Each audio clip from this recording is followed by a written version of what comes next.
सर्वमङ्गलमाङ्गल्ये शिवे सर्वार्थसाधिके शरण्ये त्र्यम्बके गौरी नारायणी नमोस्तुते। राधे राधे। एक बार फिर से स्वागत है आप सबका मेरे प्यारे से YouTube चैनल पे। अगर आप पहली बार मेरे चैनल पे आए तो चैनल को प्लीज़ सब्सक्राइब करके लाइक बटन दबाकर और कमेंट ज़रूर करके जाना और पूरा ब्लॉग देखना। तो हमेशा मेरी जो सुबह होती है वो होती है एक गिलास गर्म पानी से, जिसे मैं बहुत ही अच्छे से इंजॉय करके पीती हूँ। इससे क्या होता है, मुझे चाय की बिल्कुल भी याद नहीं आती। तो जैसा कि आप सबके घर पे भी अब नवरात्रों की धूम चल रही होगी, तो हमारे घर पे भी कुछ ऐसा ही था। तो सबसे पहले मेरा जो टास्क था, सुबह उठते ही मंदिर को बहुत अच्छे से साफ़ सफाई करना। फिर मेरे बड़े बेटे को मैंने बोला चल फटाफट से पोछा लगाकर तू सफाई कर दे आगे से, क्योंकि जितना हम मंदिर की पूजा करते हैं भगवान हमें उतना ही आशीर्वाद देता है। किचन की सफाई क्लीनिंग करने के बाद अब मैं आई अपने किचन में फिर से, क्योंकि मुझे बनाना था पंचमेवे वाला प्रसाद। आप कैसे बनाते हैं ज़रूर बताना।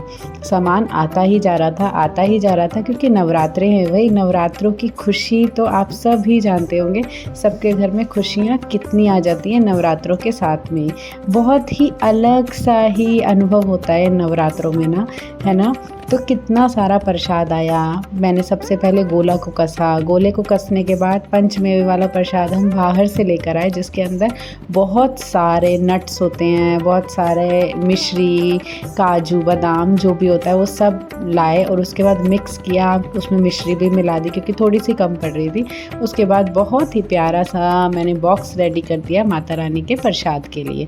अब जब भी हमारी सुबह होगी नवरात्रों में तो हम अपने प्रसाद के साथ अपनी सुबह करेंगे। अब था कलश का टाइम। कलश तो आपको पता है ना कितना ही ज़रूरी होता है नवरात्रों में। तो ये मेरा बहुत ही पुराना तांबे का एक लोटा था, जिसमें मैंने सबसे पहले डाला गंगा जल, फिर सुपारी, हल्दी, चीनी, चावल और 1 रुपए का सिक्का और साथ में चंदन भी। इससे हमारा जो कलश है पूरा बहुत ही अच्छे से हमें माता रानी का आशीर्वाद मिलेगा। तो यहाँ पे मम्मी ना जिसमें हम जो बीजने वाले हैं उस मिट्टी को चेक करिए, क्योंकि उस मिट्टी में बहुत सारे पत्थर कभी कभी हो जाते हैं। तो पत्थरों को मम्मी अलग निकाल के रख रही हैं। और देखो मेरा ये लोटा बिल्कुल रेडी हो गया है। तो अब मैंने इसके अंदर अशोका के पत्ते लगा दिए। आप ये सोच रहे होंगे कि जो साथिया बनाया कहीं उल्टा तो नहीं है। जब मैंने फ्रंट कैमरा किया था तो आपको उल्टा दिख रहा होगा, लेकिन अभी बिल्कुल सीधा है। जय माता दी कमेंट में बिल्कुल लिखना। मैं आप लोगों के लिए डेली प्यारे प्यारे से व्लॉग लेकर आती हूँ। अगर आप मेरे न्यू सब्सक्राइबर हैं तो चैनल को प्लीज़ सब्सक्राइब करना। माता रानी का आशीर्वाद आप सब पर हमेशा बना रहे, आप सबकी सारी इच्छाएं हमेशा पूरी हो। फिर मैंने अपना तिलक लगाया अपने दोनों बच्चों को, उन्हें डोरा बांधा। और आप सोच रहे होंगे ये सारे काम मैं किचन में क्यों कर रही हूँ। ये सिर्फ इसीलिए कर रही हूँ क्योंकि हमारा जो मंदिर है थोड़ा सा छोटा पड़ता है, तो किचन में ही मैंने उनको डोरा और तिलक लगा दिया था।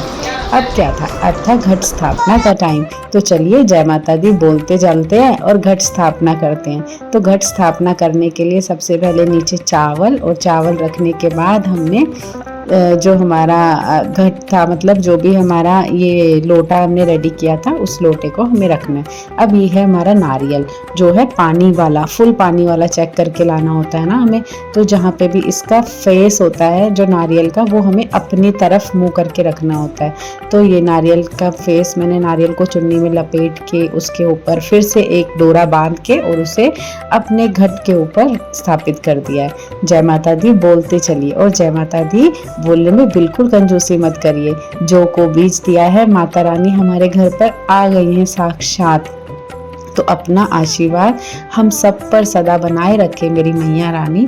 तो चलिए अब क्या था, अब जो समय था वो था सब भगवान जी को तिलक करने का। देखो हमारे कान्हा जी और राधा रानी कितने प्यारे लग रहे हैं।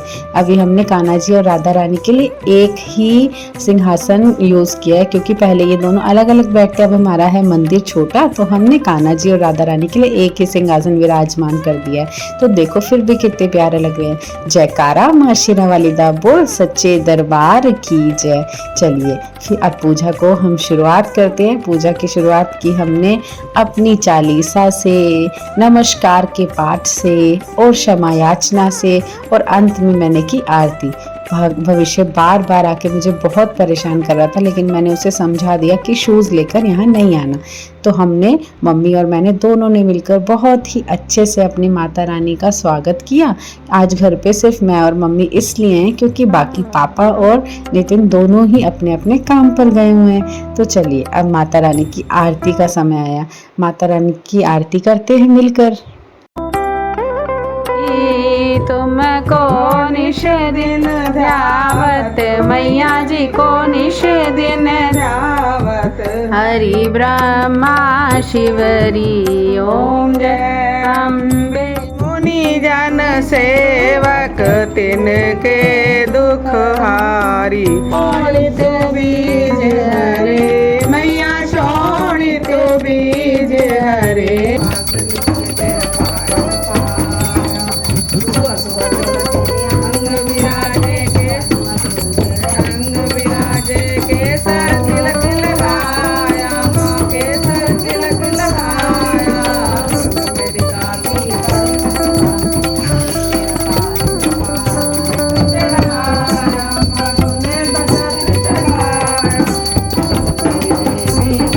हम सब ने मिलके माता रानी की पूजा की, माता रानी का स्वागत किया। आप सोच रहे होंगे मैं नवरात्रि कौन से वाले कर रही हूँ। मैं नवरात्रि पूरे करने वाली हूँ और एक टाइम भोजन के अलावा मैं कुछ भी नहीं लूँगी। ये मैंने अपने आप से और माता रानी को प्रण किया है, यानी कि चाय तो मैं पीती नहीं हूँ, इसके अलावा भी मुझे कुछ भी नहीं लेना, ये मैंने सोच लिया है। जय माता दी।